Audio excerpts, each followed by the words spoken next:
Okay, Cheikh Bethio. January 16, 2014 was the funeral day of Serigne Thioune, elder brother of Cheikh Bethio Thioune. On that day, the Cheikh delivered a talk on spirituality, explaining the exoteric and esoteric aspects of spirituality, using the cross as metaphor. In this talk, he will tell us about the absolute necessity to have a spiritual guide, an authentic guide, in order to reach the divine proximity.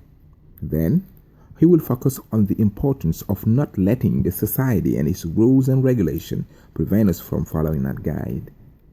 To finish, he will talk about tarbiyah, tarqiyah, and tasfiyah and its fallouts. Jërëjëf Serigne Saliou. I pray for a long and healthy life for our beloved Cheikh Bethio Thioune. I'm giving thanks to Serigne Saliou. We are really thankful.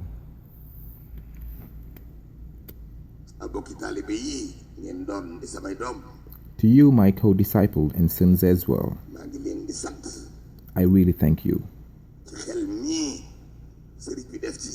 for having this idea inspired to you by Serigne Saliou to give thanks. All this is the thanksgiving. The only one worth being thanked is God. And our God is Serigne Saliou. If it wasn't because of him, we wouldn't know God. If it wasn't because of him,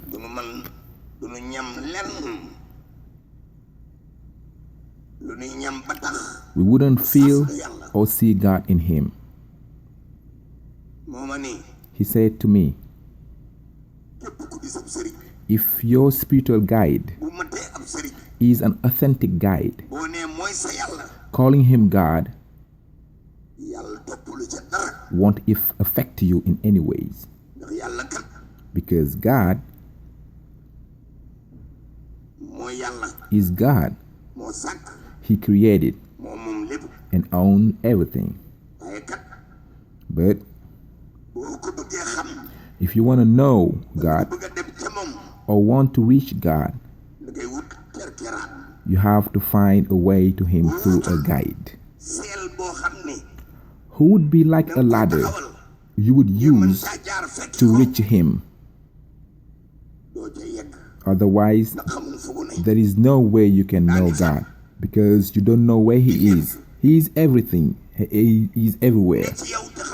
He is even in you, but you don't know where in you. That's why you need a guide, an authentic guide, and follow him. Anything you do for him is as if you're doing it for God. Sometimes you can hear a disciple call his authentic guide God. Then you hear someone who only knows Islamic law or Sharia, or didn't have a deep understanding of spirituality, say this disciple is doing shirk, finding God an equal. La ilaha illallah. There is nothing but God. God is everything and is everywhere. Once he helps you by showing you the light and how to reach it, if you give yourself to him, you have given yourself to God. Serigne Saliou has said to me that there is no harm in calling your authentic guide your God. There is nothing wrong with it. That's why Mam Cheikh Ibrahim Fall, the door to the Murid path, has saved us all.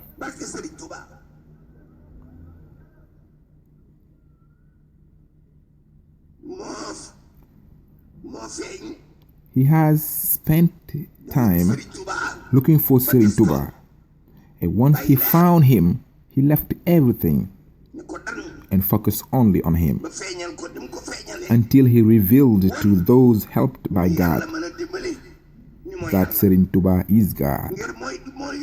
because he is the one taking people to God. Serigne Saliou has said, if you meet an authentic guide embodied in a human envelope, do not have any fear calling him God. God is everywhere. You can find him anywhere. But when you search for God, look where he wants to be found. Once God helps you from his power, and he is the only one who can help you find the authentic guide. If you follow him and focus only on him without being afraid to call him God, nothing will prevent you from reaching the divine proximity. Look at this crowd. And this is only a small portion compared to those that came earlier. This cannot be done even if you're as sharp as a tack. Not because you hold an exoteric knowledge, neither being smart nor being intelligent. This cannot be your own plan. This is not a deal. If you cannot see the divine power behind this, you are just missing the point.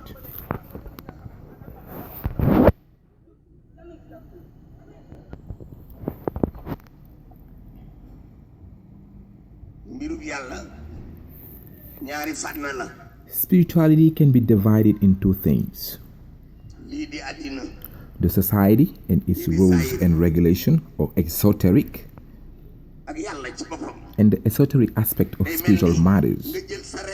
It's like you take two rulers and form a cross. You can call it a cross, like the cross used in Christianity, that can explain exoteric and esoteric. The horizontal bar would symbolize the society, and the vertical one is the path leading to God. He is everywhere. La ilaha illallah. There is nothing but God. He manifests in everything. But he defined a path that leads to him. If you want to reach the divine proximity, you need to connect to the authentic guide. Once you find that guide, your spiritual need will be fulfilled. But if you cannot find him, no matter how smart you are, you will just be groping your way along. You can be a good person, polite, helping people, do things that make people call you a good person, but still you're missing the whole purpose of your existence. Yes, I'm telling you. I said, it's like the cross. That's why. It's something deep. The horizontal bar can be considered as the society, the world manifest. The vertical one now is leading to God. The junction point of the bars is the starting point of any social activities going either left or right of the horizontal bar. People will interact there, working on being good people, helping each other. Now all the bad people will go from the junction point down below. You know, that's like a cross. Those helped by God will go up above the vertical bar. Every single being is on the horizontal bar, the base. But the vertical bar goes down, starting at the junction of the cross. The bad people will go down the cross. They will be in the pitfalls. God spares us from those. That's those lost in the streets, always in liquor stores and bars. Some are those doing things, evil things, a good Muslim wouldn't name. They are people who are on the horizontal bar and go down the vertical bar. Now those doing righteous deeds will go up. Those are on the right path leading to God. It's not everybody that can reach that station. You can be a good person in the eyes of people, polite, People consider you as a good person. You share with everybody, not lying. You can do all the things people define as good and positive, and still, that will not save you. You can be good on the horizontal bar, having good interaction with the society, being good with them, going to the baby naming ceremonies, going to their funerals, and despite all those good efforts, you haven't moved an inch toward the divine. No. This society and the way it functions, helping and supporting one another. If you are called a good person, it's just part of the social standards. But as far as God is concerned, you haven't started your spiritual journey yet. Social goods and behaviors is just part of the moral standards. If you don't have an authentic spiritual guide, you will not move an inch towards God. No. During your spiritual journey, you will go through many steps. Some people say there are 7 different stages before you reach the divine proximity, because it's divided into stages. You go up, keep going up, keep going up. You have already left the horizontal bar. It's true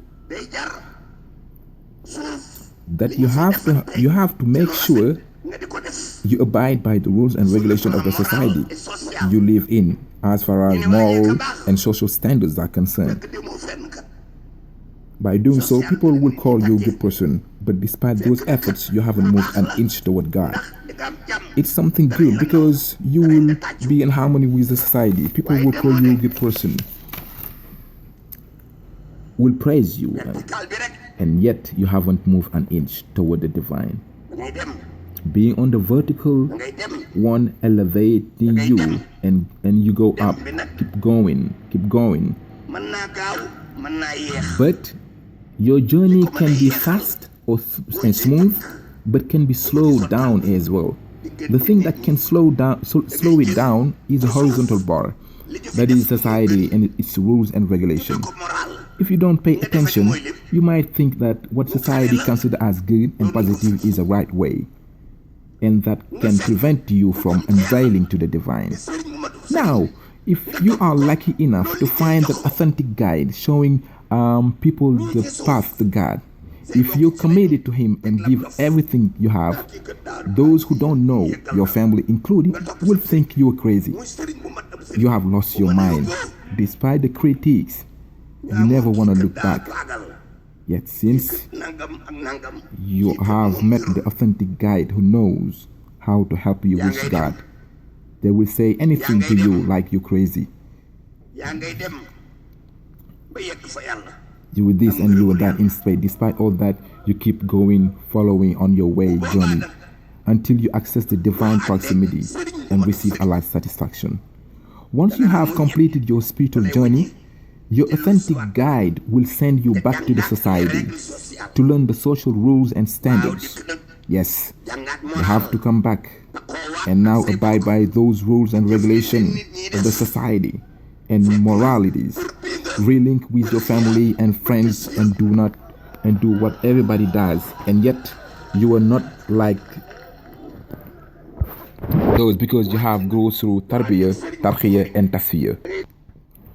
At this point, I chose to pause a little bit and give some explanation about these 3 stages, tarbiyah, tarqiyah, and tasfiyah, trying to help understand these 3 spiritual concepts. The first stage is education and cultivation of the soul, tarbiyah, to obtain noble character, which stresses moral manual labor, juf, or actions, and collectively working with other students as a means of combating the shortcomings, that is, excess of pride, greed, and idleness. The second stage is spiritual elevation, tarqiyah, obtained by only a few gifted disciples that have their souls elevated beyond the futility of the material world, carnal life, and profane passions. The third stage is the quest for spiritual perfection, tasfiyah, to actualize the innate attribute of Allah that lay latent within man. It is at that stage that the individual reaches the pinnacle of spiritual elevation and obtain a point of perfection. Then the disciple will continue his journey by returning back to the society and participating in various leadership roles within their community and within the society.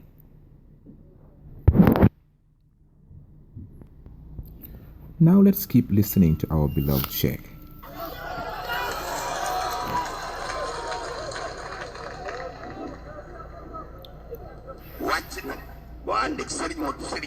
If you have an authentic guide, he will bring you back to the society. You can now mingle with the society, attending their events and stuff. But if you had stayed on the horizontal bar, you would have never reached the divine. Now, once you reach the divine, there will always be a possibility to return back to the society, be an example to your family and a reference for the society. You will know how to use the assets and standards driven by the society. For example, how to go to the post office, how to use a stamp, how to respect the police, and so on and so forth. But if you worry about those things first, it will be impossible for you to access the divine proximity. Go. Society will hold any kind of grudge against you. Remember, when Mam Cheikh Ibra Fall chose Serigne Touba over his mother, that choice was not a piece of cake in the eyes of the society, but he just followed his spiritual instinct and kept going and kept going. But when he got what he was looking for and owned it, he returned back to to his family, and up till now all his family is proud of him. So if you let the society block you, saying this is good, this is bad, you would rather follow your mother and your father. Yes, indeed, that's something good, but it would be better to start worrying about society after you return from your spiritual journey. That way you will be able to help them, be useful to them. Otherwise, society will prevent you from starting your journey.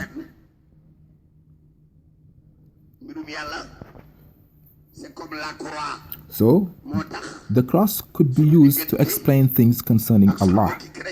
I'm quite certain that our Christian brothers wouldn't understand it the way we do. I mean, spiritually speaking.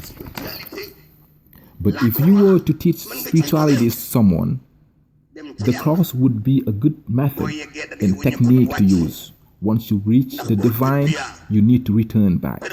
Because after you go through tarbiyah, tarqiyah, and tasfiyah, you need to return back to the society. Yes, tasfiyah. And now learn its rules and regulation of moralities. Learn the political, moral, and technical aspects of the society. Be able to live with the society. But if you just worry about society and its rules and regulation, there is no way for you to access the divine. That's why there is no help.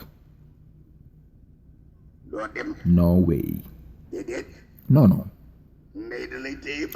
Mom and dad will hinder you.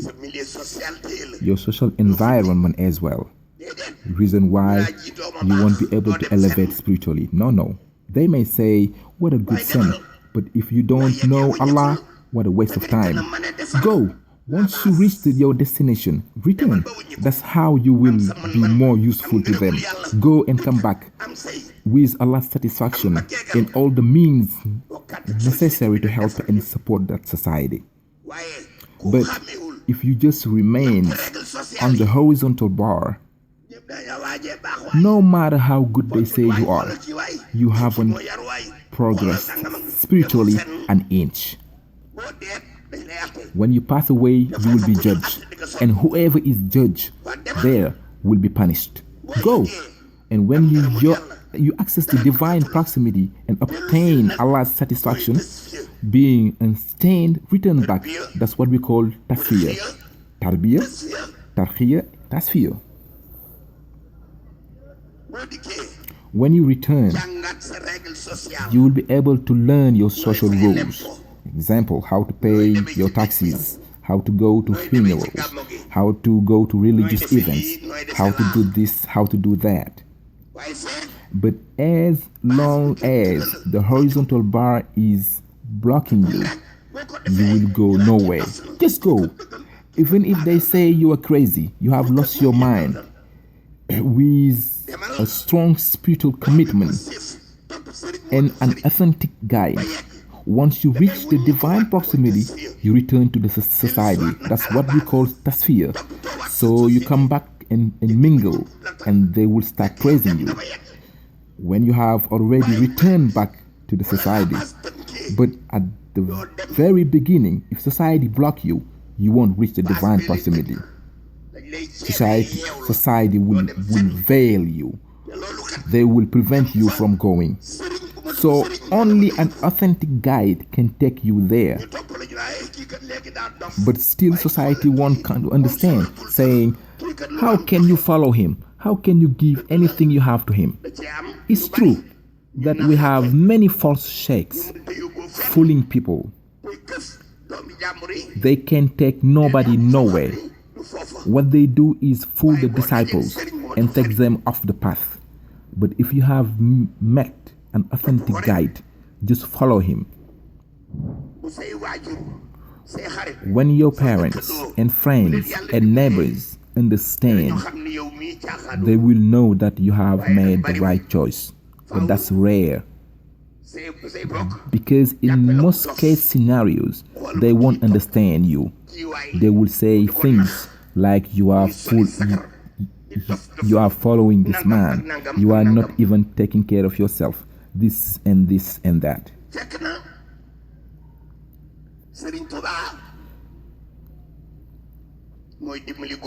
Serigne Touba is the one guiding you. It would seem like he is separating you from the society. They won't understand at first, but just follow him. But do not get me wrong. I'm talking about the one who is on the right path with the authentic guide. Be careful. I'm not talking about the false sheikhs, those fooling people.